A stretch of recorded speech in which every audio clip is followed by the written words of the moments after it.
இன்னைக்கு நான் டீ போட்டு கொடுத்துருக்கேன் உங்களுக்கு காலையில். அதெல்லாம்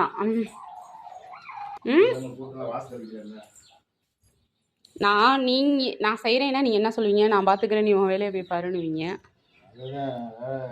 இந்தா செய்வோம். டீயை குடிச்சிட்டு பார்ப்போம். இன்னைக்கு நான் போட்டு டீ எப்படி இருக்குன்னு டேஸ்ட் பாருங்க.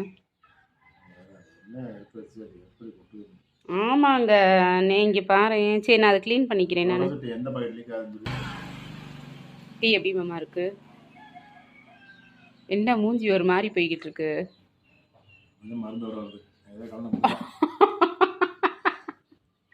மருந்து வாட வருது. ஐயோப்பா, நம்ம காலங்காத்தால சிரிச்சாலே இங்கே இருக்கிறவங்களுக்கு பிடிக்காது. பொசு பொசு சிரிப்பை குறைச்சிக்கிறோம். சிரிப்பை கண்ட்ரோல் பண்ணிக்கோ. சாம்பிராணி போட்டேன்ல சாமி கும்பிட்டுட்டு, அதோட அந்த கையோட டீ ஆற்றவும் அந்த ஸ்மெல் வருது.